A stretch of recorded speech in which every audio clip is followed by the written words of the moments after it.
Bienvenue sur le podcast Histoire de devenir moi. Des personnes me racontent le déclic qui a changé leur vie pour devenir un peu plus elles-mêmes. Moi, c'est Guillaume, le créateur de ce podcast. Je le réalise et l'autoproduis seul avec mes petites mains et mes petites oreilles. Alors je cherche 400 personnes prêtes à me donner 5 € ou plus par mois pour me sécuriser financièrement. Si mes podcasts vous aident, vous touchent ou vous inspirent, devenez un des 400 en cliquant le lien dans le descriptif de cet épisode ou en m'envoyant un email à guillaumefaidespodcasts@gmail.com. Merci et place à votre épisode. Bienvenue dans une nouvelle saison du podcast Histoire de devenir moi. Chris est gay. Il a toujours voulu devenir père et un jour, il décide de faire un bébé avec sa meilleure amie hétéro. Dans ces 5 épisodes, Chris raconte son chemin hors des normes. Comment lui, gay, s'est autorisé à rêver d'être père, ce fameux soir au Cap-Vert où ils ont le déclic avec Marine, sa meilleure amie et la future maman, les 4 soirs de la conception pour faire un bébé sans sexualité, l'annonce à sa famille et à son amoureux rencontré en cours de projet mais qui ne veut pas d'enfant. Comme sur les saisons précédentes, le témoignage de Chris est découpé en 5 épisodes chronologiques que je vous invite à écouter dans l'ordre. Bonne écoute et à très bientôt. Moi, j'avais envie qu'on prenne les choses chronologiquement et du coup, on va commencer par le tout début. Ok. Parce qu'on peut déjà divulgacher un morceau de la fin. Ouais. C'est que tu vas accoucher en septembre. Je vais accoucher. Vous allez accoucher en septembre. Ouais, c'est prévu pour fin septembre et on peut même divulgacher le sexe d'un petit garçon. Ok. Tu te souviens quand tu t'es dit que tu avais envie d'être père ? J'ai pas forcément un souvenir précis d'un moment précis ou j'ai comme ce sentiment que depuis très petit, depuis très jeune, genre je me suis toujours vu et projeté là-dedans. J'ai un souvenir par rapport à ça justement qui est peut-être pas hyper sympa pour mon père, avec qui j'ai eu des relations compliquées, mais ça va beaucoup mieux aujourd'hui. Mais je me rappelle que quand j'étais petit, qu'on avait des relations conflictuelles, je me disais, ah non mais moi, avec mes enfants, je ne serais pas du tout comme ça. Genre je me disais, mais je ne comprends pas comment, tu vois, un père peut être comme ça avec son fils en l'occurrence, parce que c'était vis-à-vis de moi. Et je sais que je me disais, quand je serai papa, je serai pas comme ça. Et à cette époque-là, tu savais que t'étais gay ? Ah non, parce que là c'est des trucs style, c'est tout petit. Ah ouais, c'est tout petit. Je sais pas, je devais être peut-être en primaire. Enfin, tu vois, c'était vraiment quand j'étais gamin où je me disais, ouais, c'était tout petit. Mais du coup, toi et moi, on a grandi dans une famille normée. C'est-à-dire, en tout cas, moi j'ai un papa, une maman, toi aussi. Oui. Et du coup, là, j'entends un petit garçon qui reproduit la norme, qui se dit, moi un jour, je reproduirai. Et c'est ça qui m'intéresse particulièrement avec ton histoire. C'est que, à quel moment donné, tu t'es dit, ah, je suis gay et j'ai envie d'être papa quand même. Le quand même étant entre guillemets, tu vois. Par exemple, moi, j'ai pas envie de devenir papa. Donc, il y a un moment où ça se choisit. Ok, alors dans ces cas-là, moi j'ai l'impression depuis tout petit de m'être dit, je sens que j'aime ça. Je trouve, ça m'a toujours attiré. J'adorais, je sais pas, m'occuper, jouer avec mes petits cousins. Je sais pas, j'ai toujours adoré jouer avec les gamins. J'ai toujours trouvé qu'il y avait une relation, un truc génial à entretenir et à créer avec eux. Je dirais plutôt qu'à l'inverse, c'est quand j'ai réalisé, j'ai fait mon coming out j'ai eu mon premier mec quand j'avais 17 ans. Là, j'ai eu des mecs et tout. Et je pense que c'est quelques années après avoir réalisé que, j'étais gay. Donc, quand j'avais genre 21 ans. C'est plutôt en réalisant que j'étais gay et en comprenant quel type de vie, a priori, j'étais destiné à avoir. C'est plutôt là où je me suis dit, ah merde, en fait, comme je suis gay, ça va être un problème pour être papa. Et c'est plutôt en fait à l'inverse, c'est plutôt je me suis toujours dit, ah mais c'est génial, j'ai trop envie, ça me paraît instinctif, naturel, ça me paraît un truc dont j'ai vraiment envie. Et c'est plutôt au moment où je me suis dit, ah oui, mais en fait là, t'es en train de réaliser que t'es gay, que tu vas vivre ouvertement ta sexualité, que tu vas pas te cacher et tout. Et du coup, ça va être un problème. Et a priori, de ce que je voyais à l'époque, il y a 20 ans, quoi, gay voulait dire ne pas avoir d'enfant. Tu me parlais quand on préparait cet entretien d'un bad trip à 21 ans. Ouais. Bah, j'allais t'en parler là. En gros, Le bad trip, c'est quoi? Pour ceux qui savent pas. Le bad trip, bah, c'est que j'étais en soirée, j'avais sûrement, oui, c'est sûr, j'avais trop picolé, et je suis parti un peu en vrille, j'ai eu l'alcool mauvais, et je suis parti en vrille avec des espèces d'idées noires, donc, voilà. J'ai fait un mauvais passage, quoi, un mauvais voyage. Et en gros, donc, je crois que j'avais 21 ans, donc ça faisait déjà bien, 3-4 ans que je m'assumais homosexuel. Et je sais pas pourquoi ce soir-là, j'étais en soirée avec genre mes meilleurs potes et j'ai picolé et tout d'un coup, je sais pas pourquoi est ressorti ce truc. Tout d'un coup, je leur ai dit putain, mais vous vous rendez pas compte, moi je suis gay et je ne vais pas pouvoir avoir d'enfants. Et alors eux, faut remettre dans le contexte, 21 ans, complètement pété en soirée et tout, c'était l'été, enfin genre tout le monde était ailleurs et tout le monde était là, genre non mais enfin pas on s'en fout mais non mais en fait on est en soirée, genre de quoi tu nous parles et puis ça veut rien dire, enfin pourquoi tu dis ça, enfin et je pense que et puis moi je leur disais mais vous pouvez pas vous rendre compte, vous comprenez pas et tout et ça m'a tellement je sais pas angoissé ou j'étais pas bien ou voilà que je me rappelle m'être alors, je sais pas s'il y avait un côté un peu théâtral ou je sais pas quoi. Enfin, j'étais vraiment dans du drama. Et je me rappelle m'être, un moment, genre, je me cognais la tête contre le crépi de la maison. Mais en mode, ouais, bon, après, j'avais quelques petites croûtes sur le front. Et j'étais vraiment en mode, genre, putain, mais ça fait chier. Vous vous rendez pas compte. Enfin, genre, j'ai l'impression qu'on m'enlève une partie de moi d'un truc. Enfin, genre, ouais, genre, je vois bien que je pars avec pas un handicap, mais on m'enlève quelque chose que je ne pourrais jamais, auquel je pourrais jamais accéder. Et tu te rends compte que ça a beaucoup de valeur pour toi? En fait, à ce moment-là, je pense que surtout, je me dis, il va falloir faire le deuil de ça, quoi. C'est plutôt ça. À ce moment-là, je me dis, bah, en fait, pour moi, c'était un espèce de truc acquis, évident. Enfin, je me rappelle que j'ai des brefs souvenirs que quand on était plus jeune, ado, ou je sais pas, au lycée et tout, il y avait toujours des discussions de « Et toi, plus tard, tu voudrais des enfants? T'en voudrais combien ?» et tout. Et moi, ça me paraissait naturel de répondre « Ah ouais, j'en voudrais bien 2 et tout. » Et là, c'est un peu le moment où je me suis dit « Putain, en fait, tout ça, là, t'as cru que ça allait arriver, que ça allait être normal, enfin voilà, enfin normal, ça veut rien dire, mais que ça allait t'arriver, ça n'arrivera pas.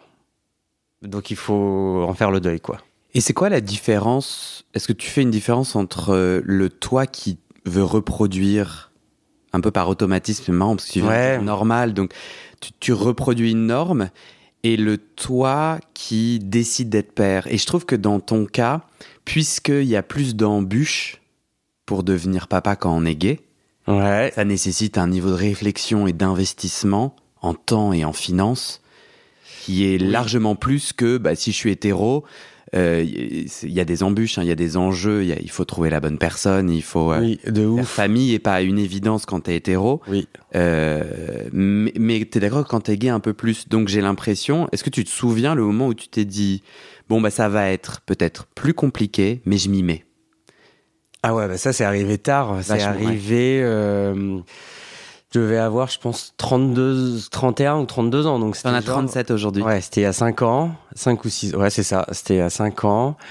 Donc t'as 10 ans, où tu fais le deuil. Complètement. Et tu te dis c'est pas possible. Ouais. Mais quand t'entends parler de famille homoparentale, parce que quand même, sur ces 10-15 dernières années, on a des récits de ça. Tu t'es pas dit, tiens, ça pourrait être moi? Pas jusqu'à mes 30 et quelques.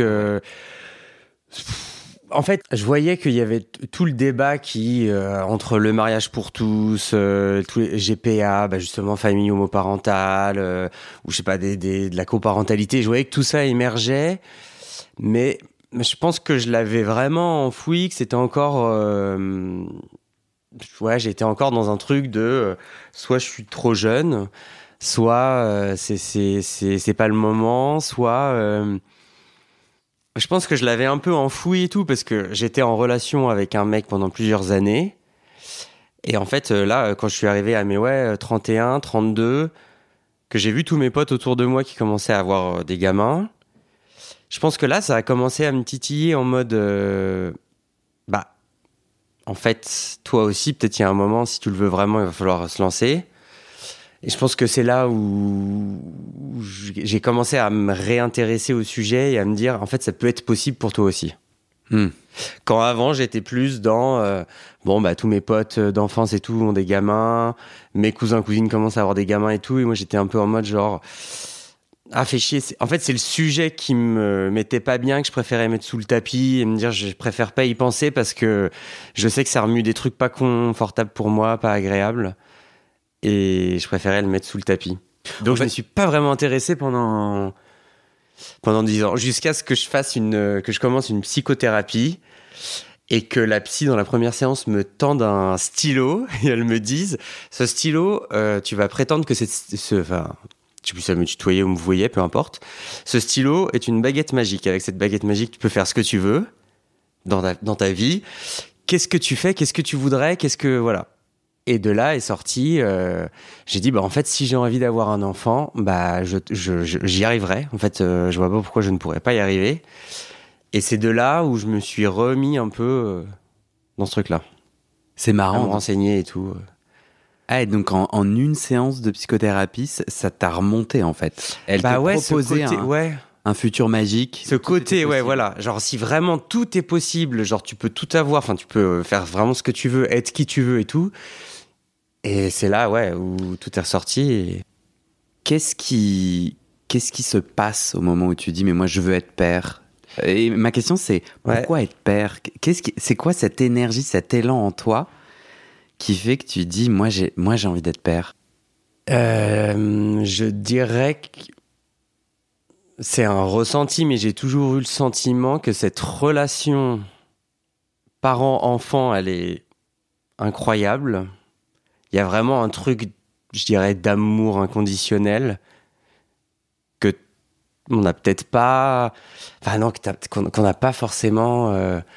tu vois, en amour quand t'es en couple ou avec des amis, en amitié. Là, il y a vraiment un truc d'amour inconditionnel. Ce petit être qui vient de toi ou que tu l'aies adopté, mais en tout cas, il va falloir que tu t'en occupes, qu'il va falloir tu vas l'aimer, tu vas l'aider, tu vas le conseiller. Je sais pas, je trouve qu'il y a vraiment une relation très particulière et très forte. Moi, j'ai cette relation avec mes neveux et nièces. Je peux décider en tout cas de l'avoir. Je peux dire, moi, je veux compter dans leur vie, je veux créer un lien, je veux investir ce lien. C'est quoi la différence pour toi? Mais moi, je dirais qu'il y a un truc en plus de vraiment, tu vis ça au quotidien. Parce que tes neveux et nièces, j'ai pas mal de gens qui me disent ça aussi. Mes neveux et nièces, moi, moi, personnellement, j'ai une nièce, je sais même pas si je la vois tous les mois. Enfin, je trouve que c'est quand même une autre, là, il y a quand même un truc vraiment, je pense que peut-être que ça donne du sens à ta vie aussi. Du coup, le moment où tu te dis, ok, c'est pour moi. Ouais. Je veux être père. Il y a plusieurs options pour être père. Ouais. Comment t'arrives à, je vais demander à ma meilleure amie de faire un bébé avec moi? Ouais. Alors, j'en arrive que déjà, à l'époque, j'étais en couple avec un mec, depuis plusieurs années, qui ne voulait pas d'enfant. Parce que du coup, en sortant de cette séance de psy, et puis dans les semaines qu'on suivit et tout, j'ai commencé à lui en parler. Je pense que j'en avais déjà un peu parlé avec lui en disant, dès le début de la relation, en disant, tu sais, moi, c'est un truc, ça m'a toujours botté et tout. Donc là, j'ai commencé à en reparler un peu plus et tout. Et puis, lui, il était complètement... Enfin, il n'en avait pas du tout envie. Ni de m'accompagner dans mon coin, c'est-à-dire on reste en couple et moi j'ai un enfant avec quelqu'un et lui fait quand même partie de cet environnement-là et tout, mais il n'en avait pas du tout envie. Donc ça, plus, je pense, des choses qui faisaient que dans notre couple ça allait moins. C'est marrant parce que du coup, ce sujet qui est si puissant pour toi était en fait très caché. Parce que moi, quand je suis en couple et que un truc est très important, j'en parle. Toi, du coup, ton désir de paternité n'existait pas dans ta vie, t'en parlais pas à tes potes, t'en parlais pas à ton amoureux. Et un jour, cette psy te tend un crayon et pouf, ça ressort. Oui, parce que je pense que elle m'a vraiment fait le déclic de, en fait, enfin, c'est peut-être moi qui me suis fait le déclic, mais en fait, ça peut être possible. Je pense que pendant très longtemps, j'ai préféré, ce que je te disais, mettre sous le tapis et tout, de peur d'être déçu et de me dire, en fait, ce truc-là, peut-être ne t'arrivera jamais. Mais c'est sorti d'un coup, c'est ça qui me... Et donc, d'un coup, ton amoureux découvre que non seulement c'est un truc essentiel pour toi, mais qu'en plus... Oui, c'est vrai. Ça, c'est vrai que ça lui a fait un peu chelou, parce qu'il m'a dit, mais je comprends pas, tout d'un coup, ça devient un truc... Et parce qu'en fait, j'ai eu un espèce de déclic en me disant, non, mais en fait, c'est hyper important pour moi. En fait, c'est un peu... J'ai l'impression que c'est un peu tout le principe de la psychothérapie et tout. C'est en fait juste se dire, en fait, maintenant, je vais aussi réfléchir à ce qui me fait plaisir, à ce dont j'ai envie, besoin. Et c'est vrai que c'est ressorti un peu d'un coup comme ça, ouais. En fait, ce que je comprends, c'est qu'avant, tu te disais, ça peut ne jamais m'arriver, donc je préfère ne pas rêver, ne même pas essayer. Exactement. Parce que sinon, ça va être trop dur. Et d'un coup, tu te dis, je vais essayer, en fait. Ouais. Et ça, c'est le moment où je me suis dit, non, mais en fait, où il y a plein de trucs il y a plein de trucs qui ont changé dans ma vie, où je me suis dit, non, mais en fait, si j'ai envie de changer de boulot, j'ai envie de changer de boulot. Si j'ai envie de... Enfin, c'est suite à la psychothérapie, j'entends. Et c'est le moment où je me suis dit, non, mais en fait, ce truc compte pour moi. Et il n'y a pas de raison que je le cache, ou que je l'intériorise, ou que je le sais pas quoi, parce que je suis gay, parce que c'est compliqué, parce que... Et pourquoi la coparentalité avec ta pote ? Pourquoi pas une GPA Ouais, parce que du coup j'ai commencé donc une lui adoption. Il voulait pas en entendre parler et tout, donc bon après on s'est séparés, mais en parallèle moi je regardais un peu les différentes options, et c'est là où j'ai regardé du coup les différentes options. J'ai vu l'adoption, mais adoption, là du coup moi je me séparais, donc j'étais célibataire, donc je me disais célibataire et homo, je pense que ça va être très compliqué. GPA, c'est pareil. Enfin, GPA, non, c'est pas que c'est pareil, mais il y avait un point très compliqué, c'était l'aspect financier. Donc, clairement, je n'ai pas du tout les finances pour faire ça. Et donc, assez rapidement, je me suis tourné vers coparentalité. En me disant, à mon avis, ce qui va être le bon schéma pour moi, c'est avec une fille qui veut avoir un enfant, et qui soit n'a pas de mec, soit est lesbienne, soit je sais pas, est en couple mais peut pas avoir de gamin, enfin peu importe, mais une nana qui voudrait avoir un enfant avec un mec. Tu sais pourquoi c'est pas un projet qui s'est ancré dans une histoire d'amour comme la norme nous le propose, tu vois ? La norme, c'est tu tombes amoureux. Alors déjà, bon, on est hors norme parce qu'on est on est homosexuel. Oui, il y a eu un M de trop. Mais tu vois, bon, oublions ça. Il y a quand même une autre couche de normes qui nous dit tu tombes amoureuse et hop, c'est dans ce champ d'amour que va pousser un être. Ah ouais, et ta question c'est... Pourquoi pas pourquoi toi tu t'es pas dit je vais d'abord tomber amoureux pour faire famille ? Parce que... Ouais... Oui, t'as raison. Oui, je sais pas. Ouais, c'est une bonne question. Je me suis jamais forcément dit, je crois, il faut absolument que je sois en couple, amoureux en couple, pour me lancer dans ce truc-là. Ouais, je me suis jamais dit ça. Mm-hmm. Et du coup, là... Ouais, je me suis jamais dit ça, ouais. Enfin, je me suis toujours dit, il faut qu'il y ait... Enfin, il faut. Je me suis toujours dit, je préférerais qu'il y ait 2 parents, parce que c'est moins de... Je trouve c'est moins de stress sur une seule personne, ou moins de responsabilité. C'est, voilà, t'es 2, ou 3, ou voire 4, mais tout seul, je trouve que tu vois les mères célibataires et tout, mais la vache quoi, c'est chaud à assumer, je trouve. Mais c'est marrant parce que tu vas devenir père célibataire. Oui, mais il aura. Possiblement. Je serai célibataire, mais mon enfant aura une maman et il aura donc 2 parents. C'est pas la même chose, t'as raison. C'est pas la même chose que si j'étais vraiment tout seul avec mon enfant, célibataire ou non. Je trouve tout seul avec un enfant, c'est dur. Ouais. Du coup, au début, je me souviens quand on a préparé l'entretien, tu m'as dit que tu as commencé par aller sur des sites, des forums. Ouais. En fait, ça m'a rassuré. Ça m'a rassuré de me dire, ça existe, il y a des sites spécialisés sur ce sujet-là pour que les gens se rencontrent et se rendent compte que c'est possible. Ça m'a rassuré de voir que c'était possible. Et puis, tu me le disais tout à l'heure, c'est le moment où j'ai commencé à ouvrir un peu mes écoutilles. Et dès que j'avais dans mon entourage des gens qui avaient fait on va dire ce schéma-là, j'essayais d'en savoir plus. J'étais rentré en contact avec 2 mecs qui avaient fait ça, pour savoir comment ça s'était passé, comment ils avaient rencontré la mère. Tu vois, vraiment avoir leur retour de ce qui s'est bien passé, ce qui s'est peut-être moins bien passé, les choses sur lesquelles il faut faire attention. Donc j'ai commencé à m'y intéresser quand j'ai commencé à regarder les différentes solutions et les sites. Et t'as mis une petite annonce, cherche... Non, j'ai pas mis de petite annonce parce que assez rapidement, je me suis retrouvé donc en vacances dans un espèce de club med au Cap-Vert. Et là, j'étais avec un très bon pote à moi et cette très bonne pote à moi qui s'appelle Marine. Et un soir, on se dit, allez, on se fait un petit resto tous les 3 et tout. Donc, on va se poser au resto, on discute. Et puis là, mon pote Nico lui dit à Marine, qui était célibataire à l'époque et qui devait avoir 30 ans, 31 ans, il lui dit, et toi, t'en es où? Et tu voudrais avoir des enfants, machin. Et qui lui pose des questions sur... surtout les enfants.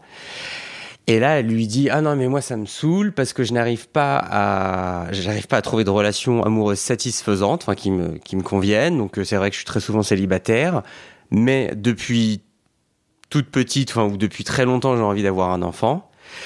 Donc, de toute façon, moi, je pense que je vais faire un enfant toute seule, je m'en fous, je trouverai un mec, on va baiser et tout, puis un jour, je tomberai enceinte et j'élèverai mon enfant toute seule, quoi. Et genre là, j'étais à table et genre je me retourne vers elle et je lui dis hello, en fait je suis là moi. Et genre elle me dit comment ça, toi tu voudrais avoir un enfant? Et j'étais là oui. Et c'est vrai qu'en fait j'en avais jamais trop parlé. C'est comme je te disais, je l'avais vachement caché, intériorisé, voilà. Et du coup je dis non mais grave. Et de ce moment-là, on n'a pas arrêté d'en parler. Et du coup je n'ai jamais eu à mettre de petite annonce et tout parce qu'en fait directement je me suis dit ça tombe bien, c'est ma pote, je la connais très bien. Et en fait, du coup, c'est mon plan A. Vraiment, j'espère que ça va fonctionner avec elle, sachant que moi, j'étais son plan B. Parce qu'évidemment, son plan A, c'était de rencontrer un mec, d'avoir une relation amoureuse avec lui et ensuite d'avoir un enfant. Donc moi, j'étais surnommé auprès de tout le monde dans sa famille le plan B. Je suis le plan B, qui est devenu le plan A. Mais du coup, non, j'ai jamais eu à faire de petites annonces sur des sites. Parce c'est intéressant, elle en a parlé à sa famille. Ah ouais, elle en a parlé direct. De ce plan B. Ouais. Ah, ça fait des années. En fait, depuis qu'on en a parlé, et au début, on en a beaucoup parlé. Genre, on se revoyait, on faisait des apéros, on en parlait, on se disait, alors toi, tu vois les choses comment? Tu voudrais faire comment? Et on se listait tous les trucs. S'il y en a un des deux qui veut déménager, comment on fera? On en parlait beaucoup. Parce que je pense qu'on était hyper contents d'avoir trouvé l'un et l'autre, justement, un plan B ou une solution potentielle. Et elle en a beaucoup parlé dans sa famille et tout, en mode genre très transparente, genre avec Chris, en plus je les connaissais déjà, donc elle en a beaucoup parlé.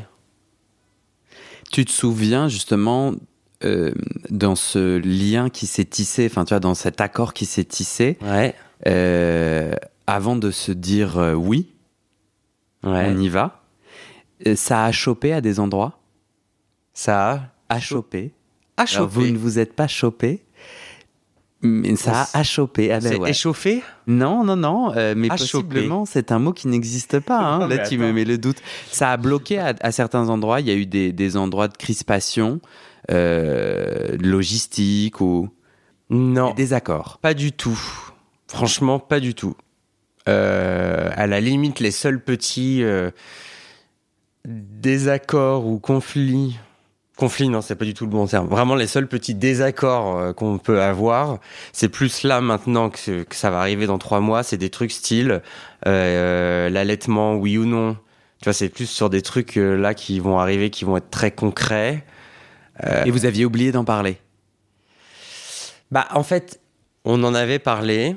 Moi, je disais, je m'en fous complètement. C'est toi qui verras et tout. Et j'avoue que maintenant que ça approche et tout. Je suis un peu plus en faveur d'essayer l'allaitement. Parce que c'est pas tes seins. Ça... Parce que c'est pas à toi de gérer. Non, c'est pas à moi de gérer, c'est pas mes seins, c'est pas mon corps. Mais j'avoue que ce serait moi qui serais enceint et j'aurais un an. Et mon corps produirait du lait pour le nourrir. Je me dirais, mais c'est incroyable, c'est beau et c'est naturel. J'ai envie d'essayer de le nourrir à mon sein, quoi. Et elle, elle a pas trop envie. Et elle a pas trop envie pour plus les contraintes que ça apporte. Mais on n'est pas du tout en conflit ou en désaccord, c'est plus que je la taquine, notamment quand on a des rendez-vous, je sais pas, chez la sage-femme ou chez la gynéco et tout, où je dis « Bon, Marine, elle va essayer, hein, Marine, tu vas essayer l'allaitement ?» Puis elle dit « Oui, m'emmerde pas, je verrai bien comment ça se passe. Mais non, on n'a pas trop eu de... On s'est mis assez d'accord rapidement. Sur tous les différents points. Parce Après, on avait quand même listé plein de points, comme tu dis. Genre, il faut qu'on habite pas très loin de l'autre. Donc ça, c'est toujours le cas. On s'était dit, il faut qu'on soit tous les deux en CDI. Bon, moi, je suis au chômage. En fait, il y a des trucs, forcément... Et du coup, elle te taquine. Elle dit que tu vas essayer de trouver un boulot ou pas? Ouais, mais en fait, ça va. Ça l'emmerde pas tant que ça. Ouais. Parce qu'il y a ce côté, si on n'a pas de place en crèche ou je sais pas quoi, c'est pas grave, papa sera disponible. Enfin... Finalement, je pense que ça l'emmerde pas tant que ça. Mais je crois qu'il y a un côté, il y aura jamais le timing parfait où on coche toutes les cases tu vois, d'un truc parfait, où on se dit, on a les économies, on habite au bon endroit. Parce que dans le plan initial, c'était carrément je déménage et je vais habiter presque, tu vois, dans sa résidence. Comme ça, c'est très simple pour faire une garde alternée et tout. Bon, pour l'instant, je vis chez elle et puis on verra bien où je vivrai après, tu vois. Mais... Et t'as déménagé chez elle? Ouais, il y a 2 semaines. On vit en coloc et ça se passe hyper bien. C'était pas prévu? À la base, ce qui était prévu, selon nos petits plans là qu'on avait mis en place, c'était que je déménage pour trouver un appartement vraiment à 3 minutes à pied à la ronde de chez elle, tu vois. Sauf que comme je suis au chômage, j'ai pas de fiche de paie et tout, donc compliqué.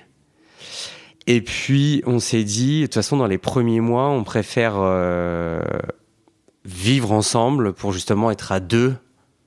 Tu vois, quand on rentre de la maternité, les premières nuits et tout, et même les premiers mois, être à 2 pour s'en occuper. C'est vachement intéressant parce que moi, j'aurais peur de ça, exactement ce que tu viens là de décrire. On a eu des longues conversations, on a tissé un accord. Oui. Mais la vie fait que les choses changent, que nos opinions changent. Mais oui. Moi, j'aurais peur de ça. Toi, c'est une inquiétude que soudainement, elles disent « Ah, dans 5 ans, je vais partir en fait en Afrique du Sud. » Ah, pas du tout. À l'autre bout du monde. Pas du tout. Non. Non, c'est pas du tout une inquiétude. Que les avis changent, que la vie change. Oui, mais ça c'est sûr. En fait, je trouve que déjà c'est un bon exemple là. Enfin, c'est un bon exemple. Le fait que on avait vraiment tout planifié en mode, il faut qu'on soit en CDI, il faut qu'on machin, faut qu'on habite à côté, faut qu'on truc. Enfin, que tout était genre nickel et tout. Bon, au final, ça va pas se passer comme ça et c'est très bien. Et justement, c'est peut-être même mieux que le truc hyper planifié. Ça me choque pas parce qu'en fait, je pense que est-ce que moi, je vais pas... En fait, personne n'est à l'abri, tu vois, de vouloir changer. On sait pas de quoi demain est fait. Si elle trouve un mec qui a peut-être déjà 2 enfants, peut-être qu'ils voudront déménager je sais pas où, une opportunité pro je sais pas où. Et donc, toi, tu les suivras ? Bah non, mais en fait, on s'est dit qu'à ce moment-là, faudrait qu'on ait une discussion. Il faudrait juste qu'on en discute et qu'on voit, en fonction de l'âge de l'enfant, si lui aussi il peut exprimer ce dont il a envie et tout. Faudra juste trouver la meilleure solution. On se démerdera. Bah ouais. Je pense que ça peut pas être pire qu'un couple classique amoureux qui se déchire, s'entretue, tu vois, divorce, se sépare, utilise l'enfant pour régler ses comptes avec l'autre et tout. Je me dis que là, normalement, comme il n'y a pas de sentiments amoureux, de sexe, de machin et tout, on n'en arrivera jamais à un truc pareil et qu'on arrivera toujours à discuter et trouver des solutions, quoi. Vous avez discuté de tout et ça a duré combien de temps pour se dire, bon, banco? La toute première fois, là, ce fameux dîner où en Afrique du Sud, au Cap-Vert, on s'est dit, mais attends, c'est génial, on pourrait le faire ensemble. C'était en 2019 et on a lancé le projet en décembre 2022. Tu te souviens un moment après moult conversations où le premier d'entre vous, la première d'entre vous a dit, pour moi c'est oui. Enfin, pour moi, je suis prêt à passer à la conception. Eh ben, c'est Marine qui m'a lancé le truc à un moment où je m'y attendais pas du tout. Enfin, qui m'a dit genre, en fait, on va essayer la semaine prochaine.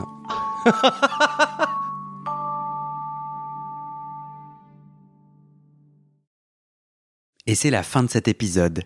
Vérifiez dès maintenant si la suite est déjà publiée. Sinon, vous pouvez vous abonner à ce podcast sur votre plateforme d'écoute pour être alerté dès la sortie des nouveaux épisodes. Et si vous aimez les témoignages intimes comme celui que vous venez d'écouter, j'ai 2 autres podcasts qui pourraient bien vous plaire. Je vous les présente. Ma dernière séance de psychanalyse. Ça, c'est un podcast dans lequel des gens me racontent leur dernière séance sur le divan et comment la psychanalyse les a aidés ou pas.